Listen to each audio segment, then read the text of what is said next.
a salty girl. I'm like my father. My father loves salty food. And my grandpa too. My yeah loves salty shit. Did you guys know that my grandpa passed away because he wanted to eat his favorite food and he passed away because of that? Yeah, like it's kind of a funny but sad story. Like he wasn't supposed to eat like solids because his body couldn't handle it. So when he went home from the hospital, my nai, like my grandmother, made him like food that he could eat that was like approved by the doctors. And he literally sat there and he was like, no, I don't want to eat this shit. And he walked out. Nobody knew where he went until he went back into the hospital and they found out that he went to his favorite restaurant to ask for his favorite dish, which was like nyoro tang, which is like beef soup with like noodles and stuff. He ate that shit, got hospitalized, and then he passed away. And low-key, we're all like, why? Like, my god, what a Chad, seriously.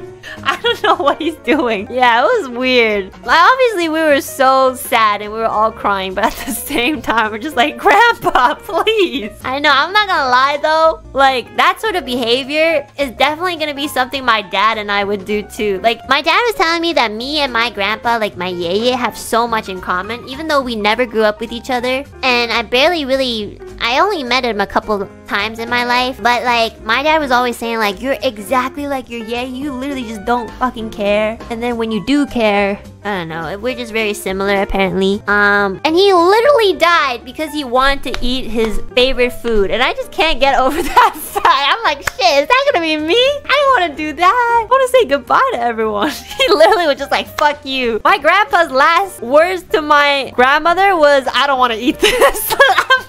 I mean, that's a bit much. I'm not gonna lie, I don't know. I would not want to leave saying that. I'm not gonna. I mean, they were like together for the longest time. Like, they were together since they were like in high school, all the way until like he was like 70 something. So, I mean, they're like the bestest friends, you know? So, at that point, I guess like just leaving like that is like, maybe he would be fine with it, you know? It's not always like dramatic like in the movies, like, goodbye, my love, I'll always love. Sometimes it's just like, bro, I don't want to eat this. And then you just like die. Not to say that it was funny that he died because, you know, I love my grandpa so much. I barely got to really know him, but for some reason I feel like we really connected the few times we like got to interact like next to each other physically. I wish I got to know him more because, you know, I always hear stories from my dad about him. I do think it was funny that like he was just so stubborn about eating his favorite food that he passed on. But it was kind of Chad behavior in my opinion too. He died eating what he loved, like literally, yeah. Nice to remember someone being themselves. He really was. I just can't believe he literally told my grandma like, yo, I'm not eating this. Like, my grandma wasn't even upset. He was just like, that fucking idiot. My grandma literally was like, imagine you are so close to someone and you're like the bestest friends with someone, and then you like get married, have kids, have grandchildren, and then they die because they want to eat their favorite food, and then you're not even like super, like my grandma did cry, but she wasn't like, oh my god.